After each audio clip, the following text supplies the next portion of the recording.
From Pocketnow.com, this is Pocketnow Weekly.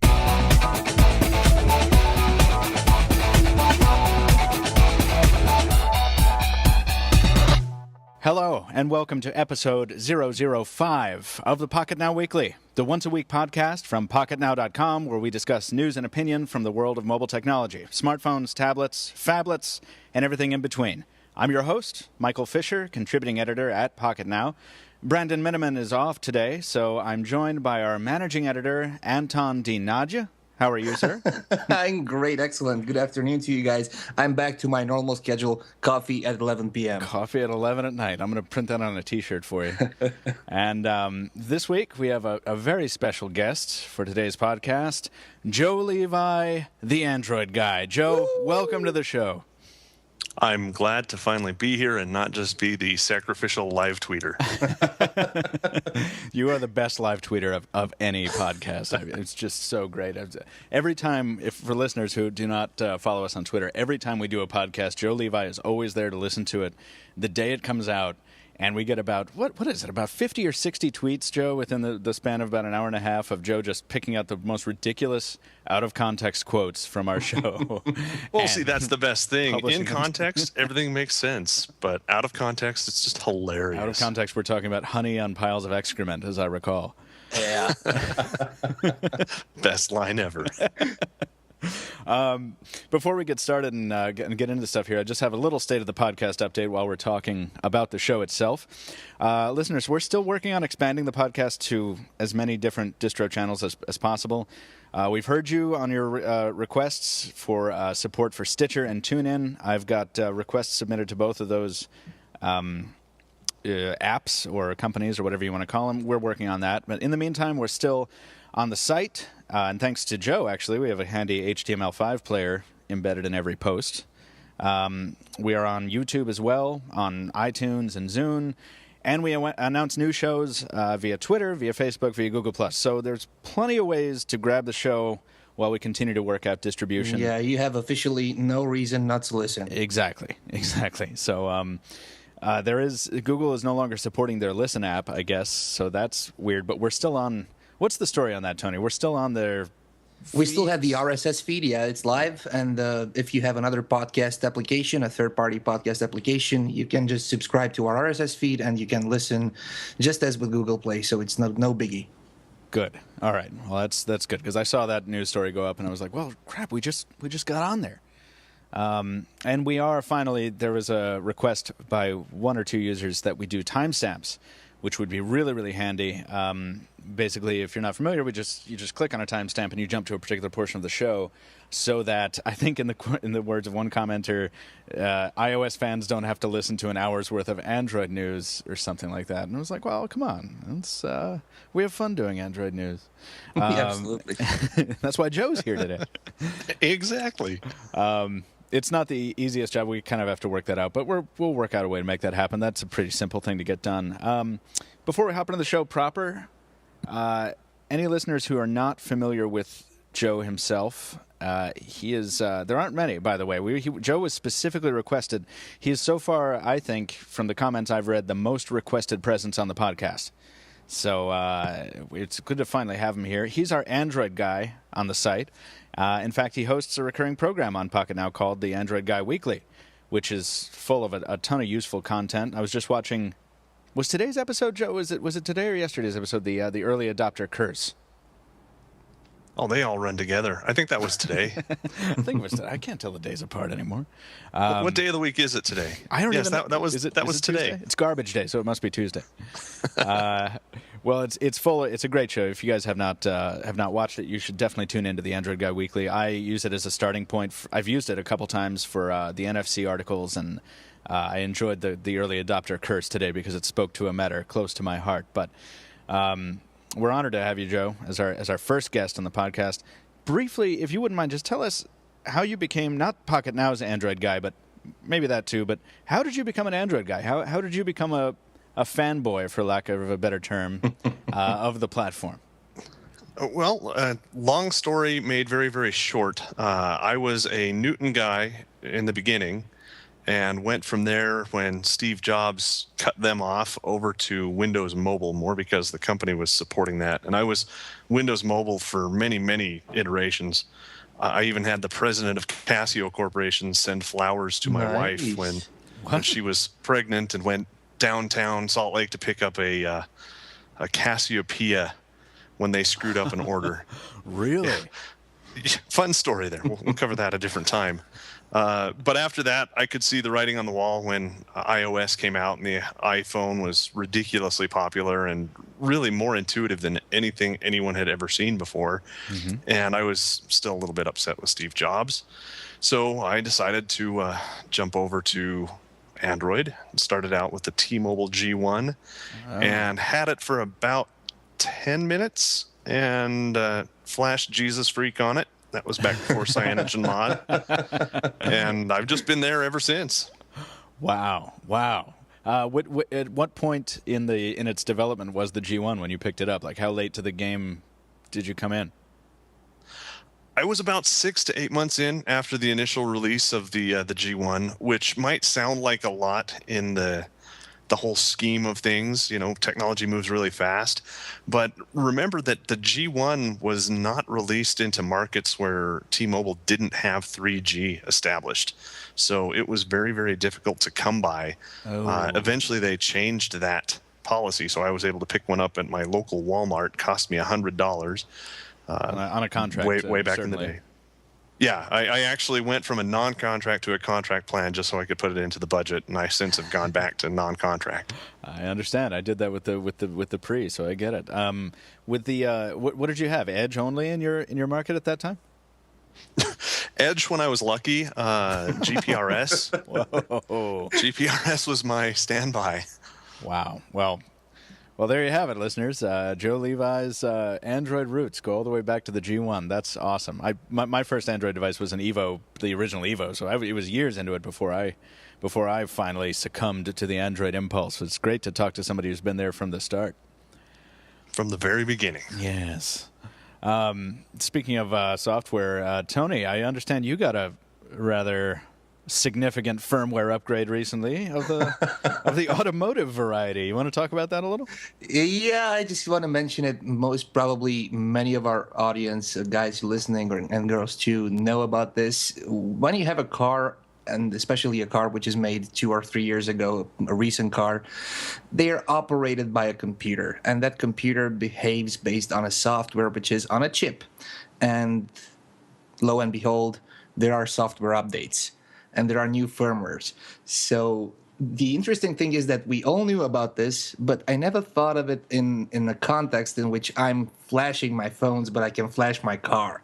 So I was at the service today, and I was told that there is a new software update for my Chevy. And I said, okay, what does it, any changelog, bug fixes, improvements, performance? And they said, yeah, we might give it a try. And they flashed my computer, and I have some nice performance improvements. So I'm yet to find bugs, but I'm going to report them surely to Chevrolet. That's really, really amazing. Do you know what? I mean, I know this is probably standard, but it's just so strange to think about. You know, I got an update for my car. Like I got a software update for my wheels. What is it running, Tony? Is it running like QNX, or is it? I have something? Absolutely no idea, but it's most probably running some proprietary software which is belonging to either the chip maker or the car maker. Here in Europe, and I'm sure in the US too, there are lots of tuning shops which offer custom firmware. Some chips can be flashed, some chips need to be replaced by a new chip with a new software. So I think these are most probably proprietary software. Oh, it'll be interesting to hear. I mean, I remember RIM making such a big deal about how QNX was in everything. It was in, nuclear power plants and in automobiles and stuff like that. And I was like, if only my Chevy had Clockwork Mod. And of the Touch variant. Of course. Well, now I've had a firmware upgrade on my car too. What? Not to steal Tony's thunder, but mine's a Toyota Prius. On this fun. Oh, you have the Prius. So my firmware update was to keep me from accelerating uncontrollably and smashing into things.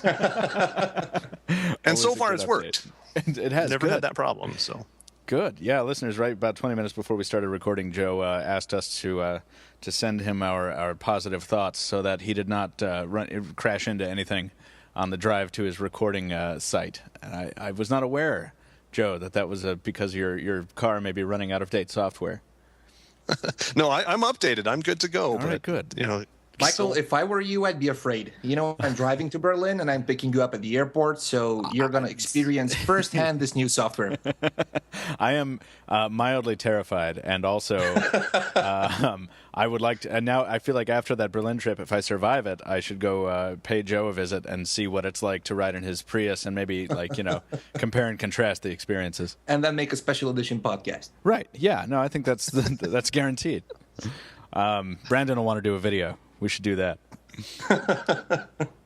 All right, boys, let's jump into this here. We got the Android guy here. Let's not waste his time. Let's jump right into Android action here with the one of the more interesting stories, or one of the more boring stories of one of the more boring overall tales, I think, that is happening right now. Now, I am in the minority. I said this on Twitter before, and maybe it was a stupid thing to say, but I'm kind of bored to death by Apple v. Samsung.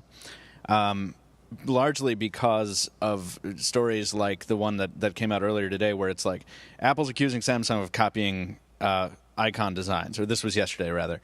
And I mean, it's just, the story's great. It's Stephen Shank wrote it, but it's just, the testimony or the court documents are just page after page of screenshots of icons and comparing and deciding which ones are more or less similar to their Apple counterparts, and is this really copying? And I know this trial is really, really important, but it's stuff like this that really just kind of shuts me down, and I wonder how much of an impact the patent systems of various countries have on innovation. Guys, what's your thoughts on this? I mean, are you fascinated? Are you bored? Are you somewhere in between? Interesting. I'm going to jump in because I'm going to finish quickly. I'm going to only refer to the legal side of things. What I don't understand is really the following thing. How on earth can you represent a phone if not with a phone? Or email if not with an envelope? Or contact if not with a person or a silhouette? Mm-hmm. So I think I'm not entirely at home with the U.S. patent system, but I think that some patents are granted very easily. That aside, Apple is capitalizing on this, and we all know that Apple has declared war on Samsung, just like the thermonuclear war on Android, and they're going to do everything in their power to lay down speed bumps in Samsung's way. Now, Samsung, on the other hand, is no longer defending themselves. Samsung is attacking back, and they've taken it to the second level. I think this thing will not stop, at least not in the near future. But I think this is bad for Apple, not that bad for Samsung, because Samsung is regarded as the underdog as far as these lawsuits are concerned. Apple has more to lose, but if they win, they have more to win on the short term. So it's a pretty tricky situation. Joe, what about you?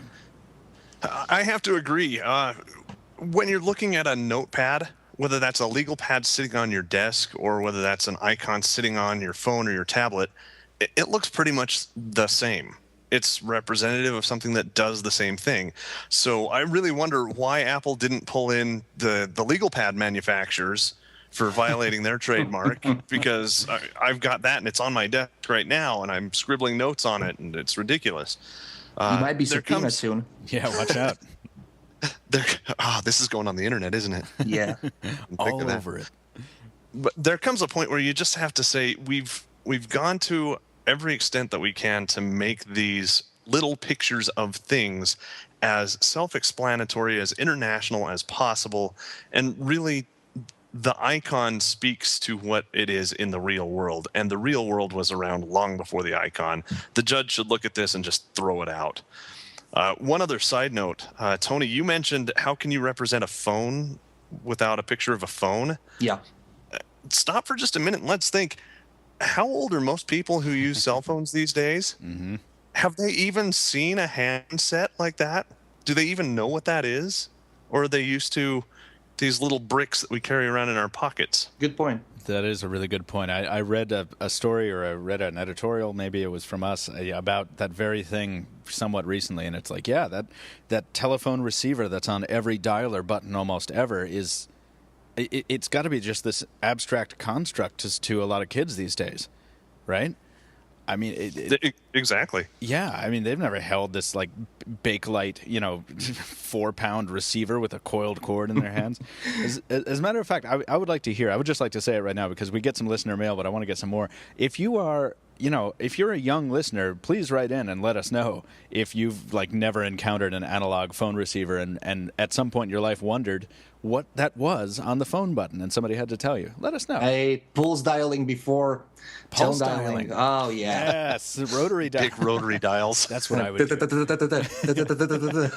Isn't there an app? Wasn't there an app on some platform that let you do that? Like it was a rotary dial app? Guess what? It was iOS. Of course it was iOS. Quick question, guys. Yeah. If you were to have one of those Stone Age phones in front of you and it was ringing, what hand would you use to pick it up, left or right? Right. So then why is every icon represented as I was to pick it up with my left hand? iOS, Android, and Windows Phone. Why just can't they invert it and mirror it? You see? Well, I'm picking the phone up with my left hand. That way I have my right hand free to take notes. Very crafty, Levi. Nice. I don't know. Yeah. Well, just make sure you take your notes on a pad that doesn't look anything like the 12 that are on my screen right now. Let's move on. There's more Samsung stuff to talk about. This we have a quad-core Galaxy Note 10.1 tablet coming out from Samsung. This is a pretty new story. We're kind of prepping for maybe what might be the launch event later this month. Not really sure. Maybe on August 15th. Joe, please take it away. I'm so Nexus 7.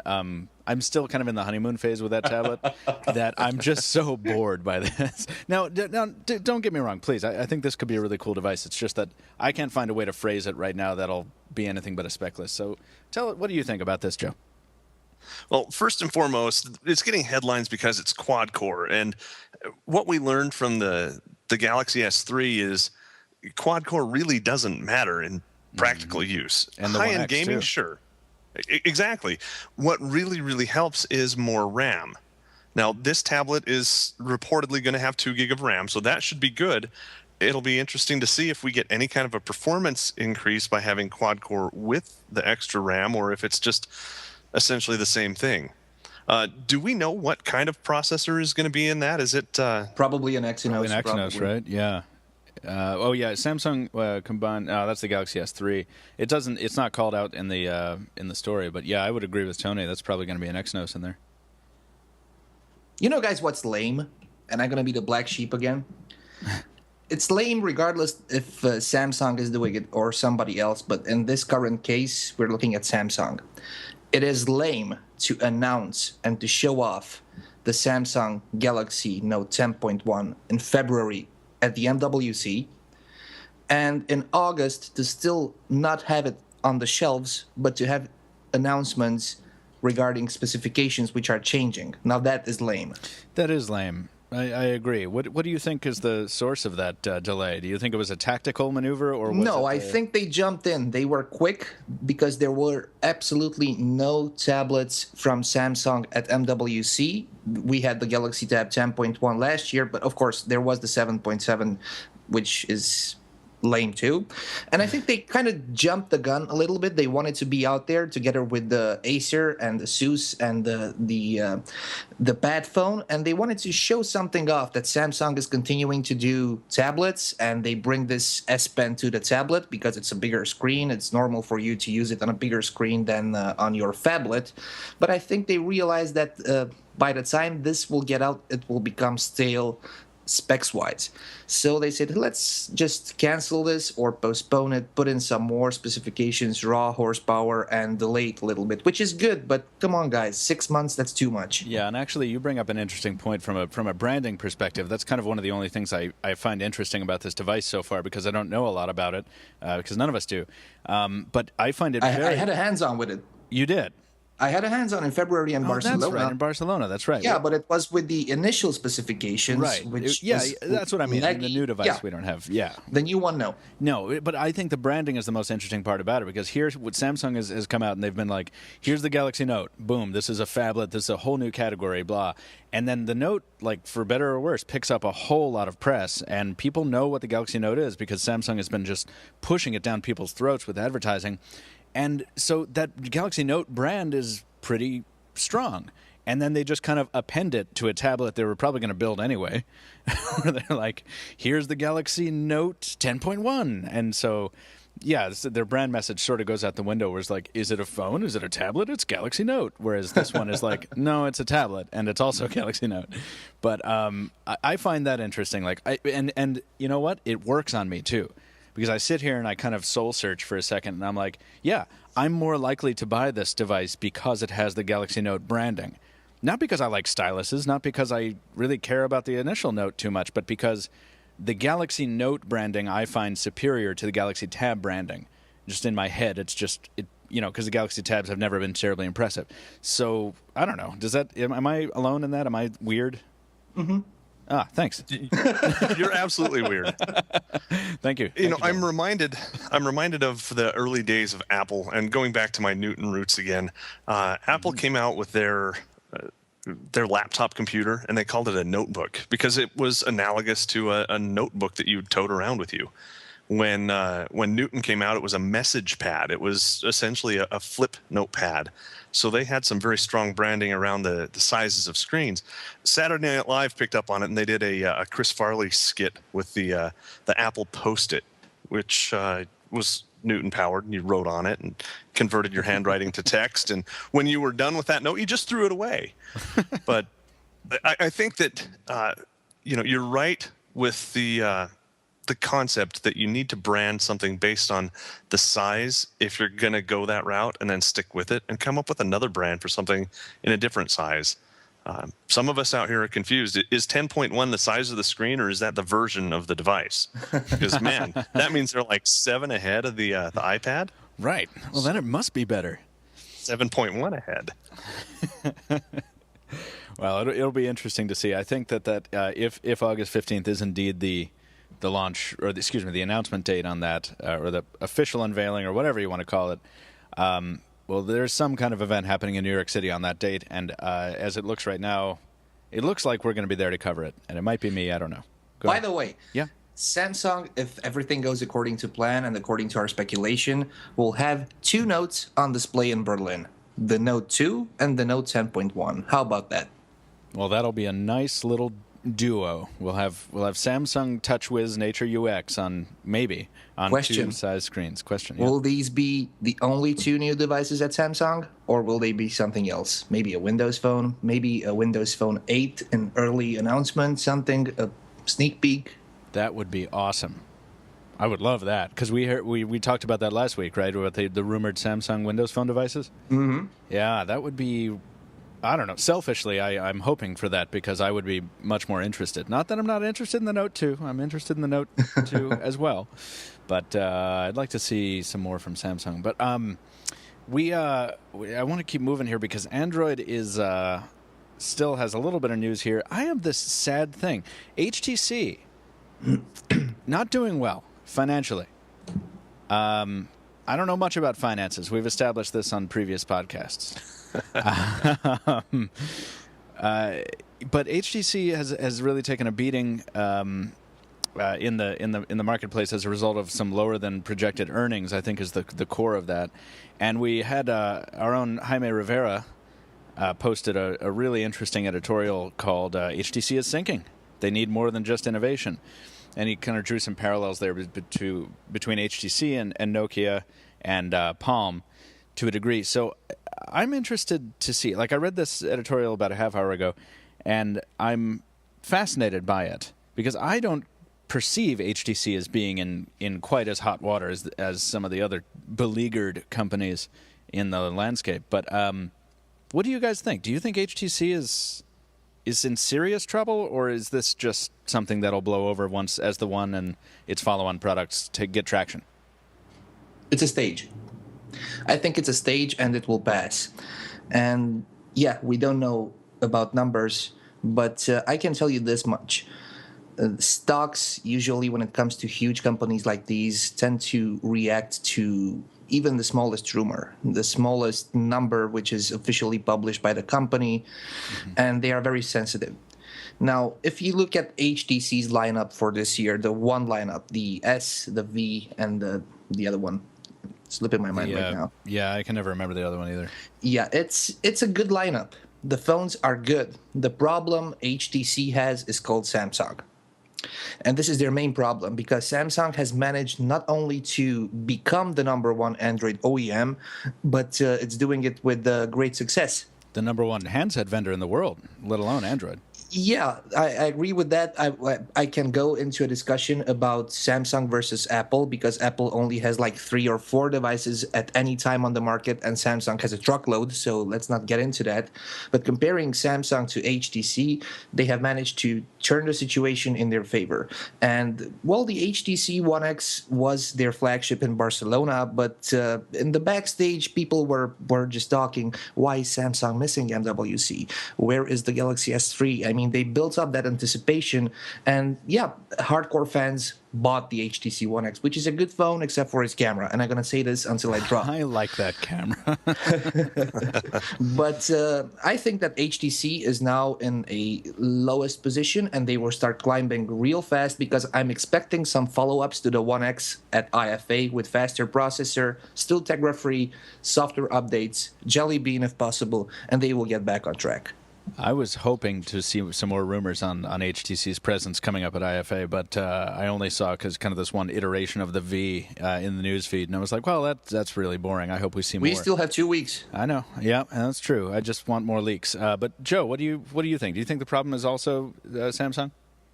HTC has a really, really firm foundation, but they didn't come from the same fold that Samsung came from.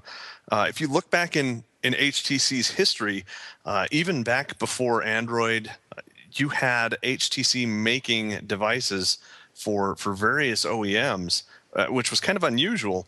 You had stuff that was coming out from Compaq and from HP that were designed and built by HTC. True. They had their own brand, yeah.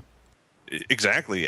XDA from XDA developers. The XDA is an HTC device. The G1 made by HTC. The Nexus one made by HTC. The Trio 800, right? As well? Yeah. They make fabulous hardware. Where I think they're going through some growing pains right now is they've got to be innovative and keep that quality hardware, and it's the innovation that is new to them. We've seen some huge leaps, but Samsung was able to ramp up and come out with stuff a little bit faster than them. That's because Samsung's been in everything. They've been in consumer electronics across the board and can apply that experience to their smartphones, to their tablets, to their in-betweens all along. So don't count HTC out just yet. They're not doing as well as I personally would like them to be. I used to be an HTC guy exclusively. I skipped the Nexus S because it wasn't HTC. But you just wait, give them some time. They're going to come back and they're going to wow you. And an important factor we have here, and I'm going to let now Brandon speak through my voice. He's always about marketing, and he's right. Samsung burned a truckload of cash in marketing campaigns. Let it be the Note, the S3, or any other product worldwide. I think if HTC would be more attentive and paying attention to marketing, when is the last time you guys saw an HTC One X ad? And compare that to the last time you've seen a Galaxy S3 ad. I don't know if I've ever seen an HTC One X ad except for on TV. I've seen no print stuff. Yeah. So I think marketing is also required for your products to get a push, to get a recognition on the market. And it's that competitive advantage which Samsung currently has over HTC. Yeah. Well, just look at their tagline. It says quietly innovative. And they're right quiet, now they're being too brilliant. quiet. Quietly brilliant. Yeah.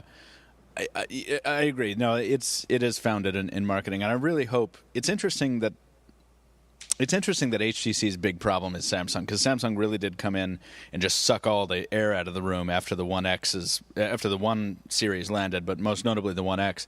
And I'm with you, Joe. I mean, emotionally speaking, I want to make it clear that I give all hardware a fair shake, and I'm pretty good at being fair. But emotionally, I had a lot invested in HTC after my time with the One X. I loved that device a lot more than I thought I was going to. And so when Samsung dropped the Galaxy S3 news and I kind of saw the hardware wasn't to my tastes quite as much, I was like, well, this isn't going to be too big a deal. And then I really got to thinking about it. I'm like, no, you're an idiot. Samsung's going to come carpet bomb this place, and they did.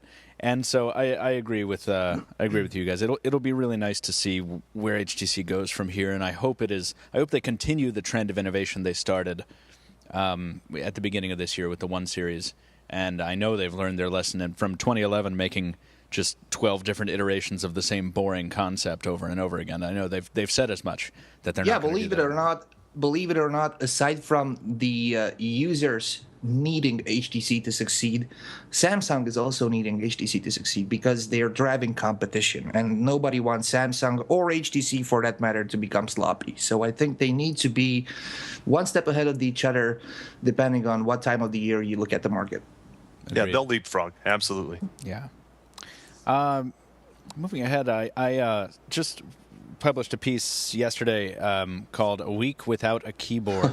Oh, those emails! Yeah, Tony and Joe and everybody on the team actually got to see the emails that resulted from this experiment of mine. For anybody who didn't read the editorial, you should do so. I would appreciate it. It's a longer one than usual, but there's some funny screenshots of me cursing at the phone in there. And basically, what happened was Brandon posed this idea, which was a really cool idea. He was just very simple. Like, what if all you had for input was voice input, was speech dictation, was voice to text, and you couldn't use your keyboard at all? And I kind of instantly latched onto this idea, and I was like, I'll do it. Can I do it?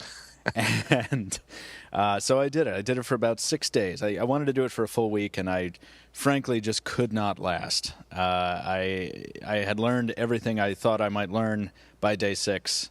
And I was like, no, you know what? Forget it. I'm ending this early because I'm so frustrated because this has made me hate text messaging, and I love text messaging, and it's made me hate composing emails on the fly, and I love doing that too.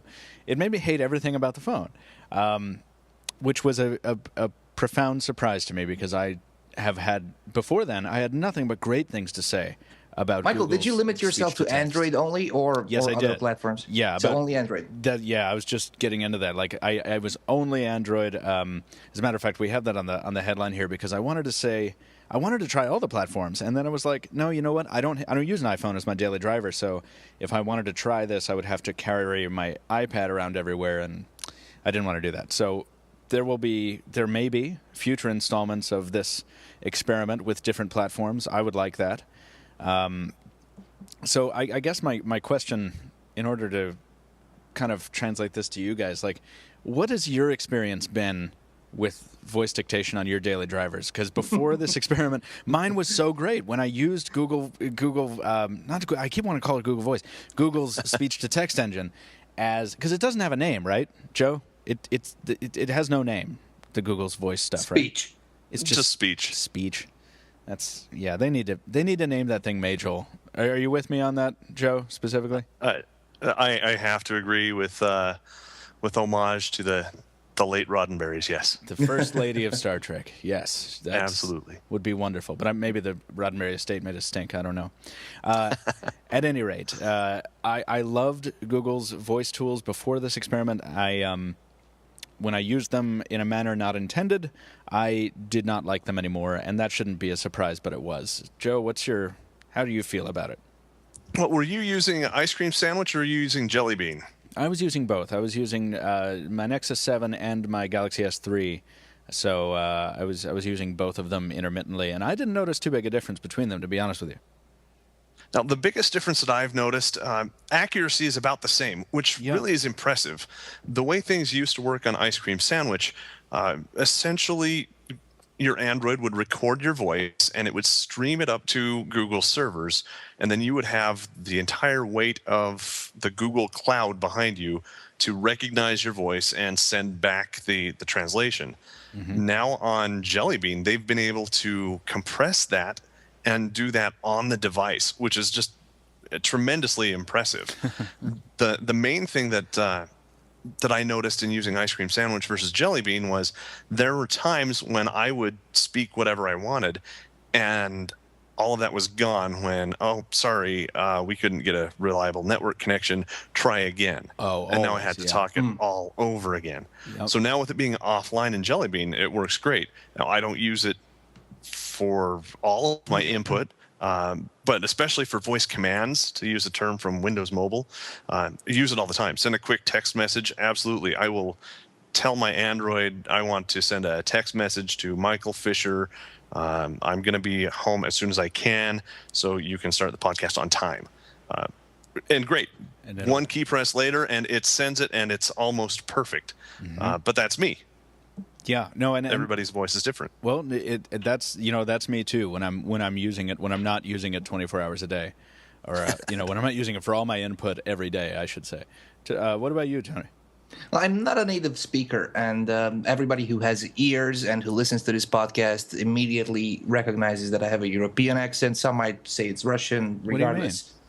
What are you talking about? I don't have the pronunciation is not correct sometimes, and the accents I'm using are not correct. And still, I managed to send emails using my voice at a fairly 95, 97 success rate. But of course, I'm not using Android as my daily driver. I'm using iOS. Now, this might come down to Siri, or it might come down to that stupid saying we have around here that you are speaking a too pure English for them to understand, for the services to understand. Maybe, who knows?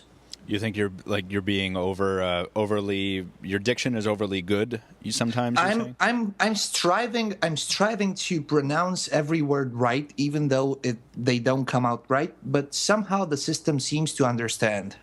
Yeah, and really maybe because English is your main language, you're speaking faster than I do at a faster pace, and you sometimes tend to eat vowels and shorten words, and maybe that's a problem. Well, I think it's the other way. I think I have the same problem as you, Tony, to be honest with you, because I speak when I speak to my phone, I do change it up a little bit. I find that when I am this conversational, when I'm speaking like I'm speaking to you right now, it's better. Like it somehow they've tweaked it so that conversationally, at least for me, it picks up a lot better at this then just speed. Keep it natural. Yeah, and it's hard to do. I don't know. I did it for 6 days. I kind of fried my brain doing it. I'm not going to do it anymore. I'm done. But speaking to a computer is a very unnatural thing. You don't know what to say. You don't know how to say it because it's a computer. For all these years, we've just used either punch cards in the early days or keyboards and mice. Right. But now to use your voice, how do I talk to this thing that I've used for so long? Right. But carrying that over to mobile phones, it's the same thing. It's just awkward. It is. But it's funny because these, as I said in the editorial, these things consistently fool us. Like a lot of people go through life thinking that that computers and mobile phones and technology itself is much more intelligent than it actually is, because that's the impression they get, right? I mean, this stuff looks tremendously advanced, and it is, but at its core, it's just a decision machine, right? It's just making 100,000 decisions a second between yes and no. And until actual artificial intelligence surfaces, there are going to be real hard limits to things like voice interface. And that's why in 10 years, voice interface, while it has evolved a whole lot, it would be my argument that if you asked me back in 2002, I would probably think that we would be further along by now.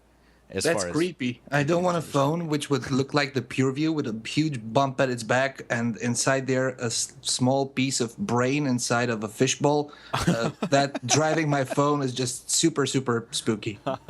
That I've never envisioned a situation like that, and now you do. And now I have nightmare fuel. Thank you. Exactly. As long as we have Asimov's 3 rules of robotics built into our smartphones, we'll be just fine. Good point. All right, let's move on. I'm really creeped out by that image, Tony. Thank you. The brain tissue fueled PureView. Finally, the last kind of Android topic. Joe wrote an editorial with a wonderful header image that I liked a lot of 2 roads diverging in a wood. About it's a symmetry. What? It's a cemetery. Thank you, Tony. Somebody saw it. Oh crap! Did I miss the point? Am I an idiot? What happened? Yeah, it's regardless which way you go, you die. Oh, wow! That's not what I meant, Tony. Okay, I'm gonna stop. That is. I looked at so many pictures. On one side was the cemetery. On the other side was kind of this nice little wooded area that you could walk down and have a nice day. Okay, so we have officially a creepy podcast. We do. Very We've moved it. Oh, now I see what you Halloween mean. edition. Yeah. Well, no, they're both cemetery roads. There's just one of them is in Sun and one is sort of not in Sun. This is the way I envisioned it. I mean, regardless of which you choose, you're still gonna sink. Not That's to say die again. Very, very morbid. Listeners, if you want to follow along with us, follow the link in the podcast. Or it's Should RIM Have Gone with Android is the name of the editorial. Probably a lot less creepy than it has just become on the podcast. Yeah. Joe, fill us in here. Give us your stance, and tell us what this is based on. All right, so spoiler alert. Yes, RIM should have gone with Android. So now I guess you don't have to read the article, but there's a lot of reasons behind that, and the article was more open-ended than that. It was where were they and what were they doing and how did they get to where they are now? And then we left the question open for our readers to decide, should RIM really have gone with Android? And the reason being is just looking at making an operating system alone, let alone hardware and an interface, those are all very, very large tasks. And RIM was not a really big company, but they took the world by storm with push email primarily. Mm-hmm. Something that I kind of shook my head at because I had that with Windows Mobile. But anyway. Push email with Windows Mobile? Eventually, yes. Okay. Okay. There's that qualifier we were looking for. It came along.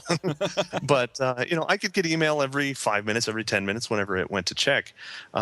But RIM had to work on not only their operating system, but they had their communication layer, which started out kind of just as email, but then got into some instant messaging with BlackBerry Messenger and whatnot. They had their OS or the UI to the OS that they had to work on, and then they had the hardware as well. And they did pretty good at all of that. I think they did better at the hardware than anything else, but they got stuck in the mire with, again, trying to keep up, trying to be relevant, and their operating system was holding them back. So should they have dumped their core OS and gone with Android? And my argument is yes, absolutely. We look at everything right now that's running on Android, and I'm not just talking smartphones. Everybody has their vendor overlay, their skin. HTC's got theirs, Samsung's got theirs, LG's got theirs. I hate them, but everybody's got them, and they can customize as much as they want. So, now we've got all this. We also have ebook readers that are running on Android, but you can't tell they're Android. The Nook and the Kindle Fire, they don't look like Androids, but they are. RIM could have done that and made their own nice hardware, their own nice UI, and just relied on Android as the underlying OS to power it all. So that, like, you think RIM should have gone with a custom fork of Android in much earlier in the process? At the very least. Yeah. They could also have just done what everybody else is doing and become essentially just a hardware manufacturer like Samsung, like HTC. The model works, and we could have had an awful lot of cool things brought to the Android environment that were learned from RIM, and RIM could have learned from everyone else as well. And because it's all based on the same platform, it's very easy to make those things work in some other architecture, some other infrastructure. It would have been very nice to see RIM hardware paired with an OS that turned out to have a lot more future than the OS that shipped on a lot of that RIM hardware. I agree. And actually, that's something I want to come back to toward the end of the podcast here. So I want to kind of leave that there for now.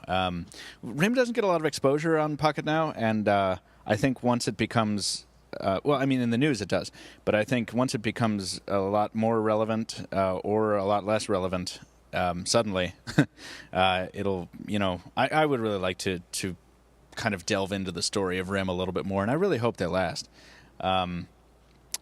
I don't think they're going to. But let's kind of move on. Before we leap out of Android here, Joe, you're our guest. You're a special guest. Do you have? Is there anything we missed before we hop over to Windows Phone? The only thing that I have to bring up is a really neat patent application. And yes, I know patent is a 4-letter word. How about a good story about a bridge? Well, Google presented this patent application to use what looks like their Glass platform to track eye movements and let you do things with eye motions. And in the patent, it was specifically called out to unlock it. Imagine slide to unlock with your eyeballs. Oh. There you go, Tony. Yeah. Live tweet Tony's that one. Got to be freaking out. But we saw that in the patent application. I don't know if it's a good thing or a bad thing, but that's something that's right in front of your eyeball. You've got this little teeny screen looking at your eye all day long. I can only imagine Samsung's looking at that and salivating because, hey, they've got that Smart Stay Awake feature. Smart Stay, exactly. Yeah, that would be like Smart Stay on steroids. I mean, that would be amazing, and you could solve Here's the crap out of me. You don't want. Can you imagine unlocking your phone with an eye pattern? So you don't have to touch the screen. You don't have to worry about somebody fooling the face recognition by putting a picture of you in front of it. You can just do some funky dance with your eyeballs, and then everyone who's next to you thinks you're having a seizure, but your phone is unlocked, just like that. If we continue at this rate, the phone's going to unlock us. Ooh, profundity. Yeah. Well, did that patent get granted, or was that just an application? From what I read, it was just an application. Okay. Well, that's... I may be wrong. You know, and it's not surprising considering all the developments with Google glasses or whatever the hell that... Wait, what do they call that? Glass? The Yes. eyewear stuff? Okay. Yep. Yeah. I'm completely not tuned in with that. I really would like to see more about that. But that's awesome. I did not know about that. I will have to look that up. Let's hop into Windows Phone real quick here.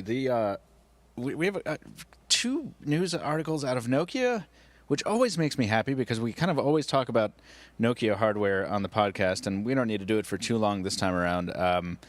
But Nokia is rumored to be set to announce their first Windows Phone 8 devices at Nokia World this year. Tony, you wrote this story. Do you? It's a short one, but this is from Bloomberg, yeah? Yeah, indeed, and I'm not sure if it will happen. Probably we will see something like, here's an early prototype, and from what I think, Adam had a news post according to which Microsoft was going to allegedly show off some of Windows Phone 8's consumer-oriented features at that certain Nokia developer event in September 3/5, if I'm recalling this right. So I think we will not see a new Nokia consumer-oriented phone, but we'll see some Nokia prototype which is used to show off some Windows Phone 8s. However, if I will be wrong and Nokia will indeed announce a Lumia, call it whatever you want, hopefully a peer review one, then I will still say it's lame when we will record a podcast in December that Stephen Elop will show off a device at the beginning of September on stage, and it will only available in time for the holiday season. So I really don't want there to be any misunderstanding. Stephen Elop said it himself that they want to reduce the period of time between an official announcement and the official availability of hardware because it's good for the business. Right. By the time you release something to the market 3 months away, it's no longer buzzworthy. So mixed thoughts here. I don't know what to say yet. And we've also got this other rumor, which goes hand in hand with this one, about Nokia's first Windows Phone 8 phone. This is a photo that comes to us from BGR, and who got it from WP Dang, I guess. What's the story here? I mean, this looks like a Lumia 900 to me. Lumia 800 all day long. Yeah? Oh, it's an 800, you think? Yeah, I think it's an 800. It's an 800. Yeah. It looks a little wide to be an 800 to me, but I guess, it could be. Like, it has the old, I commented on the piece when it went up, that it has the old Windows Phone logo as a home screen. Yes, indeed. Button, and it's like, well, that's kind of a dead giveaway right there, isn't it? But I really hope it's not going to be the official Nokia Windows Phone 8 because people don't get me wrong, do love the Nokia N9, the Lumia 800, and the Lumia 900 design, but it's getting old, and nobody wants Nokia to pull an iPhone 4S. Oh, God, no. And Nokia can't afford. I think the only people that can afford to do that are Apple and to a smaller extent, Samsung. I mean, yeah, nobody wants to pull an iPhone 4S. I got excited when I first saw the story. I hopped onto the post. I saw the photos, and I was like, well, that's exactly what we have now. So I feel like that's probably a device running 7.8. But at any rate, it'll be fun to see what Nokia brings. I would like to see also, by the time this becomes relevant, maybe we'll have some more Nokia sales numbers. I may be jumping the gun on that a little bit, but it'll be interesting to see what the Lumia sales have done this past quarter. I hope I'm not right. I remember two podcasts away, I said that they will somehow fall. Just a quick note, I think you're right. This is the Lumia 900, not the 800. I'm looking at the picture right now. Yeah, it just looks a little wide. But anyway, well, we'll see. There'll be plenty of time to discuss that. It's just I wanted to cover these because it's always exciting to hear Windows Phone 8 and Nokia in the same sentence, or Windows Phone 8 and any hardware manufacturer in the same sentence, because it'll be really nice to see that when it finally comes to pass. So, at any rate, and finally, in another slow week in Windows Phone news, so the last piece is the Microsoft backing away from the Metro name. Guys, the only piece that I found is a little bit old. It's dated by a couple of days. What have we gotten to the bottom of this? Is it who's filing a claim? Let me. Yeah, I live in Europe. I Go live for in it. Europe. You guys live in the States, and you don't know this because that super popular chain is not in the States. So here in Europe, we have a company which is called Metro AG. It's from Germany, and it's a discounter. It has thousands of shops across Europe, and they are using the Metro name as their shops. You will see plenty of those in Berlin. So I think they filed against the Metro UI because the Metro moniker is trademarked to them. And I know this because I worked in the field 6 years ago. In Poland, for instance, Metro goes by the name of Makro exactly because of some intellectual property rights. So to answer your question, there's retailer discounter chain here in Europe who is using the Metro name not only to describe the shops but also for the company, and they filed against the Metro UI. Wow. But did you hear the new name or the rumored new name? Windows 8 style UI? Yes. That's ridiculous. Microsoft looks like they're spinning this as like, well, we used Metro as a code name during development, and now we're switching to the brand name. I don't buy that for a second, really. Metro is, first of all, a cool brand name for a UI. Second of all, is probably what they should have called Windows Phone 7. Why didn't they go with Metropolitan Interface or something like that? Well, because Metro stands for that. Yeah, because Metro is like shorter and it's cleaner and it's hipper. Like I like Metro. I really think they should have named their mobile platform Metro instead of Windows, because Windows carries a lot of baggage with it. But wow. A company. Go ahead. Is that Joe? Yeah. So I was Hit just me. thinking. I've heard the same thing about Metro AG, and as I understand it, like Tony said, they're kind of a discounter. So I wonder if it's not so much that Metro was upset with Microsoft using part of their name, which I do think was just the code name that got carried over into the real world. I'm wondering if Microsoft wasn't thinking, crap, these are a discounter. That means we're running Windows with a discounted, cheap user interface, and they wanted to distance themselves from that type of thing. I think it has more to do with where Tony was going, especially because Microsoft is seeing what the legal landscape is in Germany, particularly. Yeah. They can get shut down over there in a heartbeat, and probably would.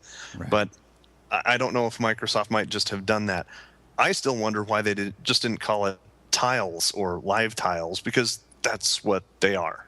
Yeah, I mean, that's kind of on the nose for like a branding perspective, right? But I don't know. I mean, we could talk about that. But I find it, if that is the case, if this discount chain, as big as it is, has actually kind of instituted this and is at the core of this, I find that incredibly infuriating, because I don't know, Tony, you can stop me on this because you have more legal background than I do, but I feel like the only basis for a copyright claim on this is like likelihood of confusion. And I'm never likely to confuse a UI layer that's not ever been advertised with a Stop and Shop. Well, you are partially right, but when you trademark something, whether it's in whether it's in the international trade, how should I say this, administration, something like that in Paris or in Switzerland, because we have two here in Europe, or it is in the States, you are trademarking a name which speaks for a brand.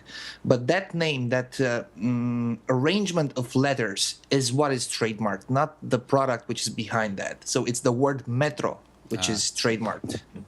Well, there you go. Over here in the States, we have two different laws that apply. One, we have trademark infringement, where you are using somebody else's trademarked name. And usually that doesn't have to be a registered trademark, but it carries more bearing if you have. That's the little circle R that you see after names. Otherwise, it's just a little TM that you see. That's definitely a no-no, but it's only when the mark that you're using is in the same industry and has a potential to cause confusion. Because of that, some companies got together and said, we don't like that, we don't think it's strong enough. And not long ago, we passed what's called a trademark dilution law, where your trademark might be diluted. So far, there's only been one case that's ever been tried against it, and it failed. And I bring that up because it's close to home. The local circus, Ringling Brothers and Barnum and Bailey, has the slogan of the greatest show on earth. That's their tagline. Well, Utah, where I am right now, has a slogan, the greatest snow on earth, because we're in the desert and we have great, nice powder, and everyone comes from around the world to ski the slopes out here.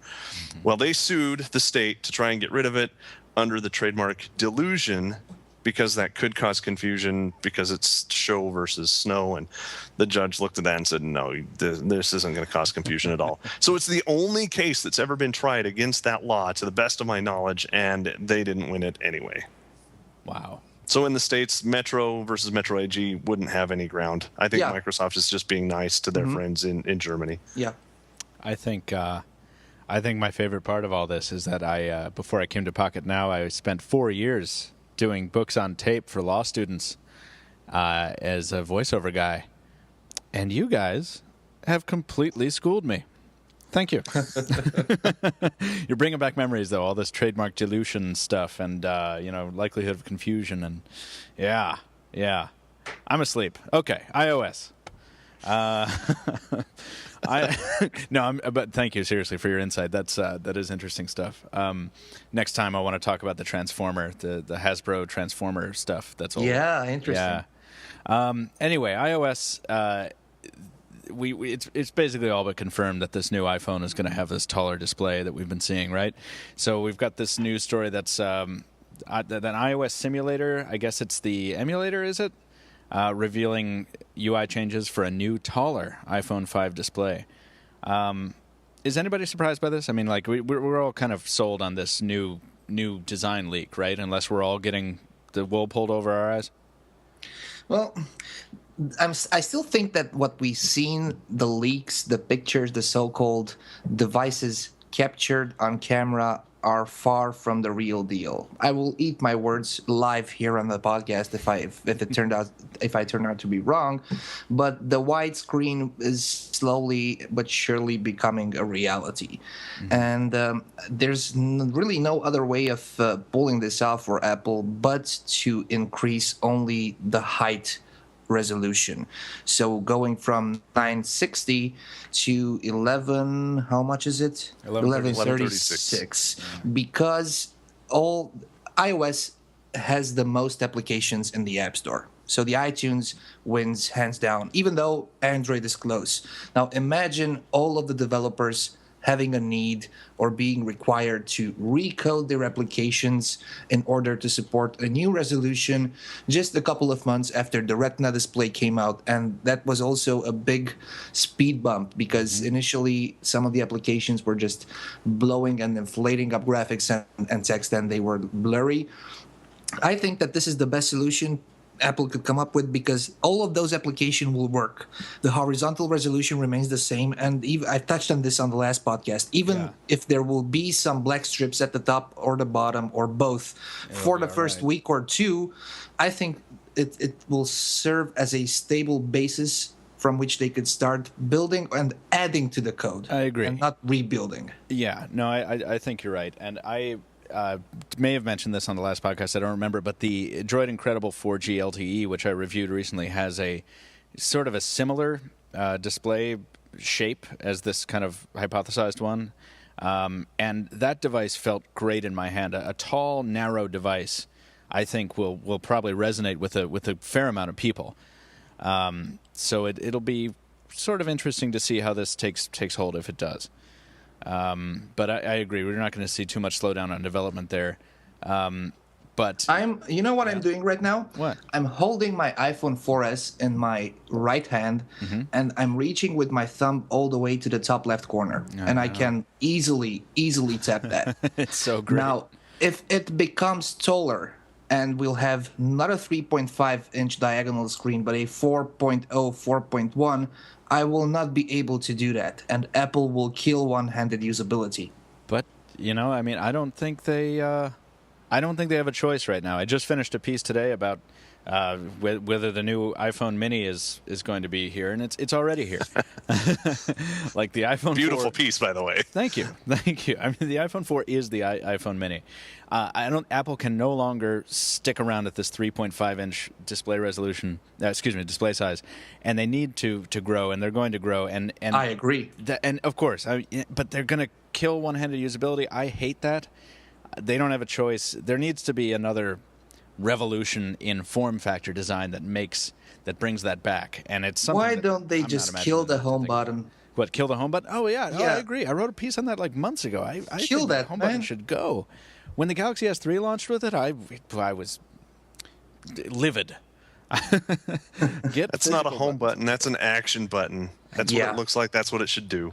Ooh, and can you define action button really quickly, Joe? Sure. Look at your old original Androids. You had a D-pad, an up, down, left, right, and in the middle was an action button. It let you essentially press Enter or select OK.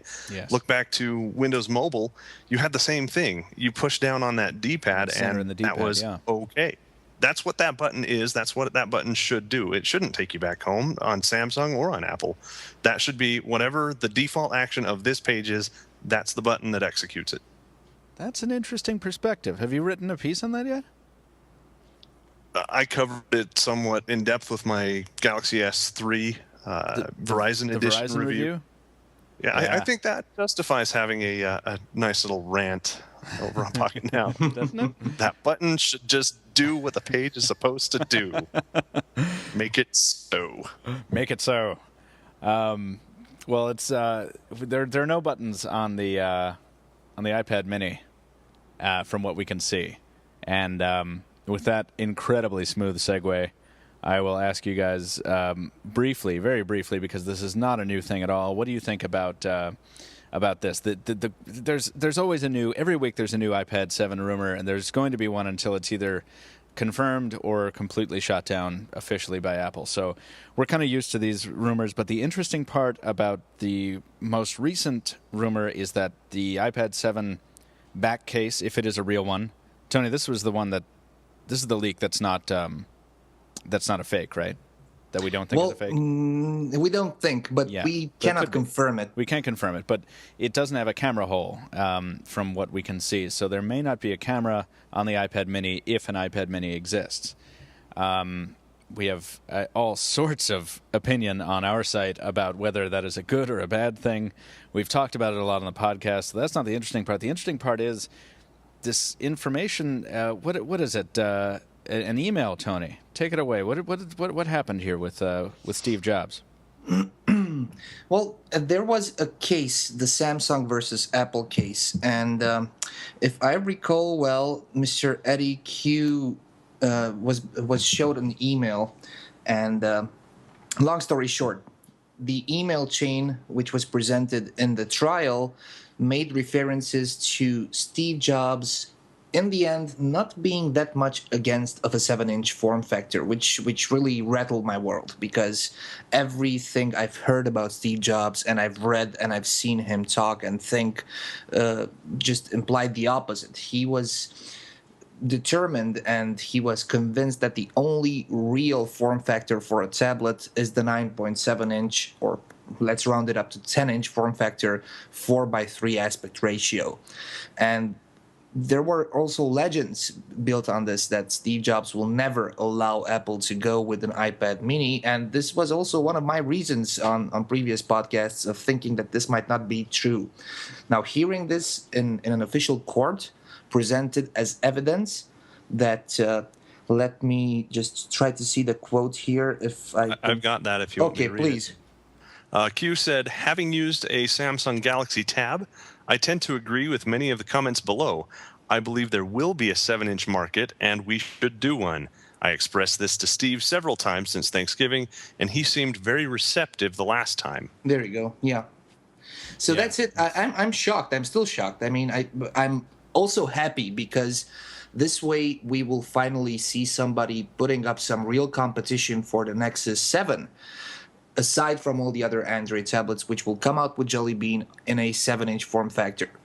And it's strange that we're putting it this way because we still don't have a real iPad killer, as in super buttery smooth, super high resolution with the ecosystem to compete with the iPad. But now we're seeing and hearing rumors that there might be an iPad competing with 7-inch Androids. Yeah, I think that will be the most interesting development in the tablet space. What do you think would be the price tag on that? 7. What on a 7-inch iPad? Yeah. What would it need it to be in order for it to be a real competition on the market, in the 7-inch market? Well, Apple's still going to put $350 premium on it. Yeah, so I would. What did you say? $350? Yeah, $100 over the other one. $350. Yeah, yep. I'd be with you on that. I wouldn't disagree at all.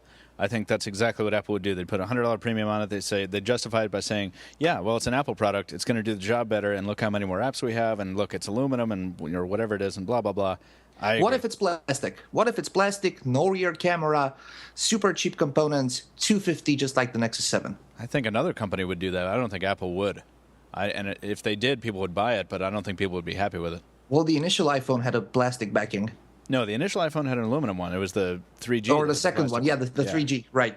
Exactly. Yeah, and you're right. They took it down, but that was also in line with their design lineage of the time, right? Where they had the MacBook, and they had a lot of plastic products on there. So True. I think they've gone to metal. I think metal. They really identify with metal. Whatever it is, it's brushed. Whatever magnesium. We need to get Jaime on so we can talk about iOS. Another advantage to metal is it acts as a very, very good heat sink to help dissipate the heat, which makes things run cooler, arguably run faster. Mm-hmm. So I don't see them going away from metal backing at all. Glass isn't quite as good. I think they learned their lesson there, and I think we'll start seeing more metal stuff. Yeah. Isn't metal killing the strength of antenna power? Like reception? The reception, as in Wi-Fi, Bluetooth, GPS. Yeah, it's definitely GSM. Not good for it. I mean, like manufacturers combat that by putting, little rubber windows in there and little plastic cutouts and stuff, and being creative with that. Yeah, it's a good point. I would like to see Apple do something with that polycarbonate. Absolutely. I'm like a polycarbonate super fan over here, but I think that would be really amazing. Not going to happen, you say? Not going to happen. No? How about Kevlar? Yeah, maybe. So anything ceramic, even if it speaks premium, Apple's all about premium. So sure. I wouldn't be surprised to see ceramic backings. But wait, you don't think? But polycarbonate, you don't think? No, polycarbonate is still, and this is my night voice. It's past midnight here, so I'm sorry. I toned it down a little bit. Polycarbonate is still plastic, and plastic still screams cheap. Do you guys remember how we bashed Samsung for the cheap aspect? Go ahead. I'll still bash them night and day. Yeah. Plastic is cheap, and making silver-colored plastic is tacky. Completely agree. No, completely agree. But look at, you can't equate Samsung's Galaxy S3 with the HTC One X. And the Lumias, yeah, right. Right, because like the One X and the Lumias are beautiful, beautiful hardware to hold in the hand, and they feel different, they look different, they sound different when you drop them. I mean, they're unique and exciting. Don't drop your phones, Michael. Don't drop them. Drop test is part of the review, man. It's not the drop test; it's the sound of the drop test. Yeah. No, but I mean, like, so I think polycarbonate has, the potential to be a very premium material, and I think it's treated as such, and I think people receive it as such. So I don't know. It's unless Samsung is there to coat it in a coating of hyperglaze, in which case, well, then it's just Brandon plastic. would say that it's just slimy and greasy, and it just slips away. Entirely right. Entirely correct. Absolutely right. All right, Jen, we're running low on time, so let's hop into our 2-minute debate corner here. I changed this up, listeners, on the guys about halfway through the podcast because we got Joe talking a little bit about RIM. Initially, I wanted to ask, should RIM have gone with Android? But and Joe, you can talk a little bit about Android in your response if you want, but I'm interested in hearing about this not often discussed possibility. Should RIM earlier, or should they still go with Windows Phone, go with a strategic Microsoft partnership or angle for another angle again for a buyout? Should RIM try to get Windows Phone support? This is a very unlikely scenario, but it's one I'm interested in. And what kind of success do you think they'd meet with? Who wants to go first? I can go first because I have actually prepared my answer for your initial question, whether RIM should have gone Android. And my answer basically answers your actual current question. So, no, I don't think RIM should have gone Android. I think they should have gone Windows Phone. And I'm going to force a comparison here between Research in Motion and Nokia. They are both excellent hardware manufacturers, and they both had platforms which are dead, Symbian and BlackBerry OS. Well, BlackBerry is not that dead as Symbian, but it's dying slowly. So the reason Nokia didn't go Android is because they wanted to differentiate themselves rather than be just one OEM in the sea of other OEMs running Android platforms. And I think this would have happened with RIM if they went with the Android. They would be probably, how should I say that, humiliated sales-wise by Samsung and HTC, and they would probably start competing with device manufacturers like LG, Huawei, ZTE, and Research in Motion is much more than that. So if there would be a decision, if I would make the decision, I would go Windows Phone because, as with Nokia, it would allow me to show off my hardware with my services on a platform which allows me to be recognized for what I am. Very nice. Thank you, Tony. Joe? 2 minutes. Tony, I like everything that you say, but I'm 180 from you. I disagree entirely.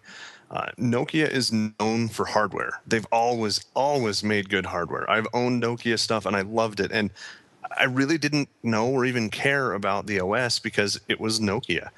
When they went Windows Mobile, they were kind of co-branding the Nokia hardware name with the Microsoft Windows Phone. I'm sorry, I said Windows Mobile. I'm still in that era. With the Windows Phone interface, with that look and feel. RIM is not that. RIM makes great hardware, but RIM also had a look and feel that was distinctive, and that I think was even more important than the overall hardware experience that you had with the phone. It did what it did, and it did it well, and that wasn't just hardware, that was software. So by picking up Android and even just using that as the background OS with their own custom whatever on top of it, where you couldn't even get to Android, you didn't have the same marketplace, you didn't have the same anything, it was just the guts of it. I think they could have then not only kept the same look and feel that they'd already established that their users were used to, but they also could have appealed to the enterprise customer. That's who I think really is the core customer for RIM, is people who really don't have a choice because your company says, here's your phone, have a nice day, because it talks so well to the enterprise, to the security, to administration, to just deploying and having it work. So RIM, I don't think they could have done Windows Mobile or Windows Phone rather. It would have just been, it would have been giving up. 10 seconds, Joe. That's it. It would have been given nice. up. Wow. I have a Jeez. question for you, Michael. Yeah, hit me. Well, that was great timing there, Joe. You know how to do that 2 minutes. I think he has a timer. Yeah. Believe it or not, I didn't. That was just Joe the Android guy at his finest. Wow. Top notch. What's your question, Tony? Hit me. So I'm sure many will agree with me when I'll say that some of BlackBerry devices resemble very much with the Palm HP devices. Michael, what would you think if RIM would go Open WebOS? Oh, wow. That's a great question, and it's one that I think was relevant a little while ago when HP put WebOS up for sale, and I think RIM was rumored as one of the potential suitors even back then, or it was probably a baseless. But RIM hardware is absolutely beautiful, as has been mentioned, or it was. Some of it was in its time. Its keyboards are unparalleled, and Palm has always been a huge keyboard fanatic. I think if you took only the best part of each, of RIM and what Palm had with WebOS, something compelling might have emerged, but I just don't trust RIM that much in its current state or in its past state to handle it.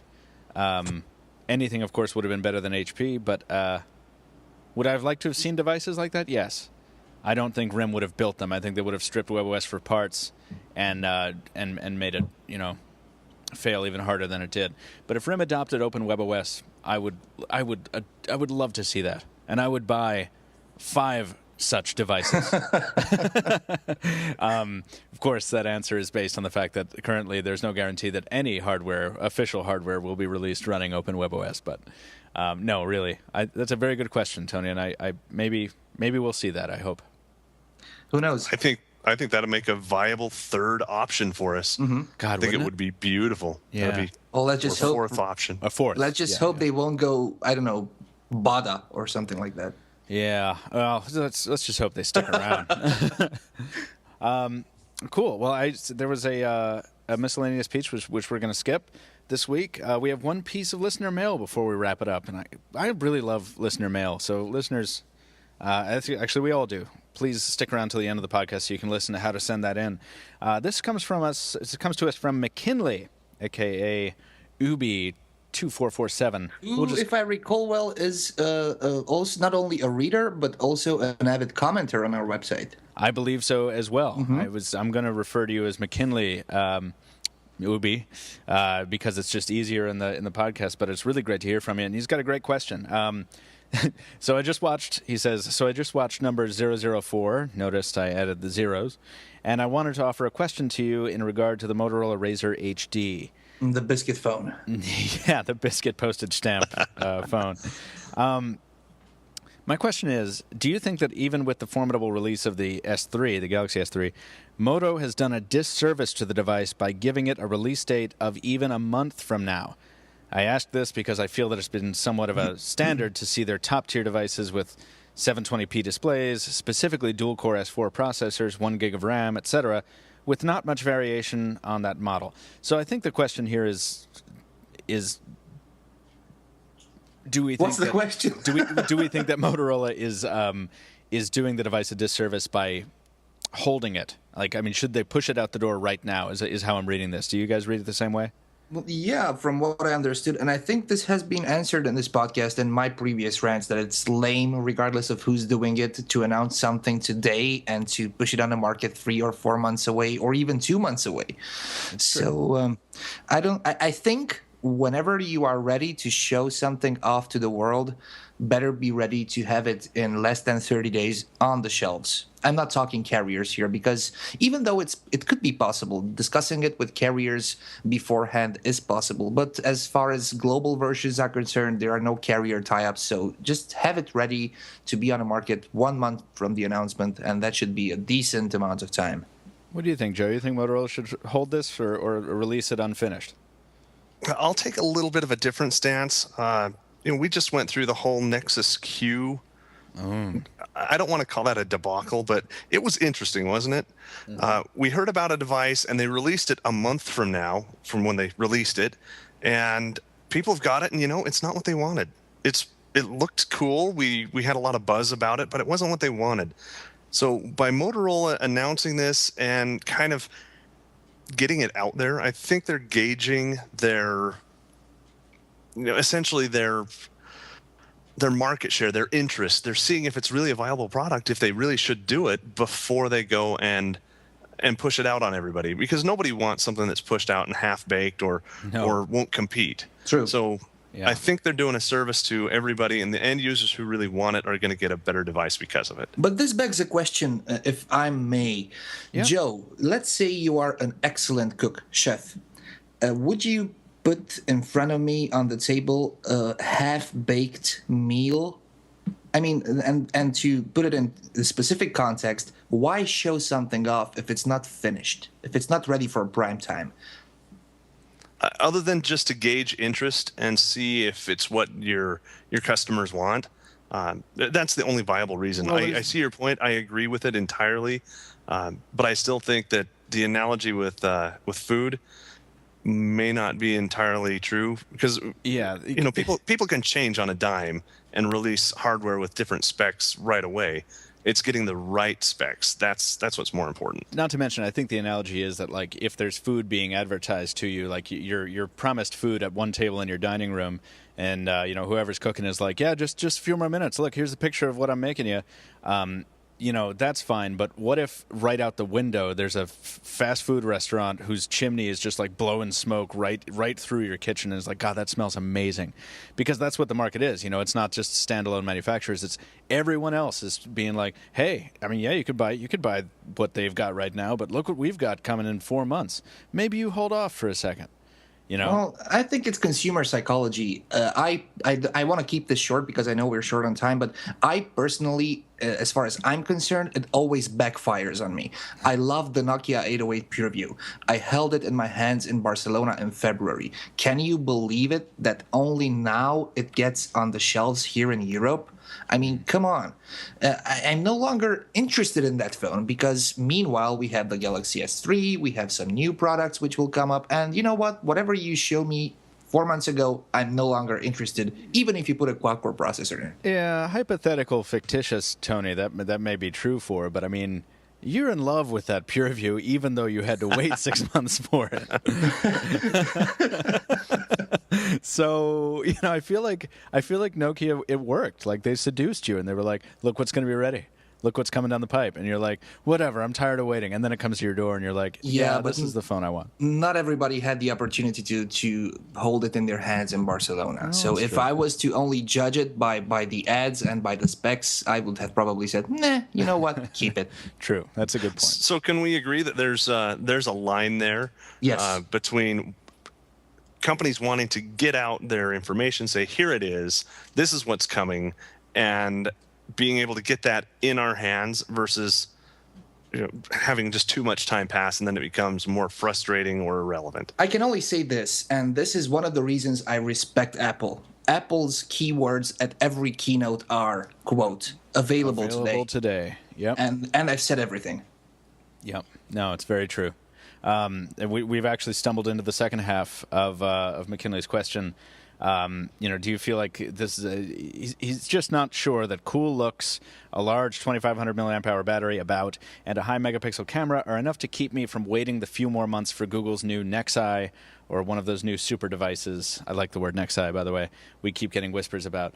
Yeah, there's always going to be something hot right around the corner. Mm-hmm. There's always going to be something new coming down the pipe, especially in mobile technology. And honestly, I think you have to jump on what looks compelling to you. Nexus products are awesome in the Android world, but honestly, I haven't been recommending a Nexus phone to people who ask me what Android they should get by and large, because when I ask them questions, it turns out that their needs are met by a phone that's not a Nexus phone, like the Galaxy S3 or like the One X or whatever. Skin be damned. So I think that you need to wait. Personally, this is me, McKinley, Michael. You need to wait until the device drops. You need to hold it in your hand, read a couple reviews, get a feel for the software, and then make the decision then. Because if you're constantly looking into the future and seeing what's coming next, you're never going to be able to buy anything. And if possible, just go the European way and don't buy on contract. Right. If you can afford it. Yeah, no, I completely agree. Absolutely. And honestly, end of the day, that's what Pocketnow is here for. We're going to tell you what's new and what's coming down the pike, but we're also going to tell you this is what is available now. We're going to let you know after the buzz if it's still worth it after it's not shiny and new anymore, so that you know if this is something that you should put your money into or if you should wait for the next round to come around. Agreed. That is a solid button right there, Joe. Thank you. Make a T-shirt out of that one. Well, with that, guys, I'm sure that it has been an excellent podcast. I kind of want to wrap it up here. It has been awesome having you on the show, Joe. Thank you for joining us. I'm glad I could make it. Thank you. Me too. I'm glad we could fulfill the desires of some commenters and readers, and probably a lot more than actually commented. So. We're looking forward to having you back again very soon, since you have a new mic and you sound great. It's brand new, shiny today. You should do an after the buzz. Yeah. When it's not shiny and new anymore. Exactly. The Logitech face mic. Now at Pocketnow. Pocket this. Oh, that would be a cool name for a thing. All right, we got to go. Tony, anything before we wrap up here? I think we're already too long, too many words today, so I'm going to skip this one and hand it over to Joe because he's the special guest. Sounds good. What are you handing it over to Joe for? I'm confused. Closing thoughts. Oh, closing thoughts. Yes. Joe, do you have any? It is the wrap-up section. I just wanted to say thanks for having me on. I want to do this more often, obviously. I think it's great, especially meeting with you guys. To our listeners and to our readers, you're going to read something from us on Pocketnow, and I want everybody to know that just because one editor says something doesn't mean that that's the only opinion that we have here. And I think that's one of the great things about the podcast is we get so many different opinions and different perspectives. Can you imagine you're hearing opinions about BlackBerry from an Android guy or from iOS. The crossover is what's there, and that's what makes it great. And that's where I like having everybody follow us on Twitter and on Google Plus, so that you can get some of that participation. Because once the article's posted, we don't leave it alone. Tony's commented lots of times on my articles. You have too, Michael. So we try and add that on the articles. The podcast just makes it a lot easier. Yeah, agreed. Well, that is solid, and that let's wraps wrap up it the wrap up. Yep, that's right. That's it, listeners. Thank you for listening. This has been episode 005 of the Pocketnow Weekly. Feel free to throw a tweet our way. Most of us are pretty active in the Twitter sphere, as Joe just mentioned. When he's here, Brandon Miniman is at Brandon Miniman. Tony over there is at Anton D. Nagy. Damn it! Spell that, please. I'm gonna spell that by it. letters. ANTONDNAGY. And following in that pattern, Joe Levi, the Android guy, is at Joe Levi. I was late to the Twitter game, so my handle is not my name. You can find me at Captain2Phones. That's Captain, the number 2 phones. You can follow Pocketnow's official Twitter account at PocketNowTweets. You can follow us on Facebook at facebook.com/PocketNow. On Google Plus at gplus.to/Pocketnow, or just search for Pocketnow, which is probably easier. Please leave us a review on iTunes or Zune if you like the podcast. And finally, if you have a topic, question, suggestion for the podcast, or just want to say hi, leave us an email at podcast@pocketnow.com. Thank you, everyone, for listening. We'll see you next week. Bye-bye. See you later.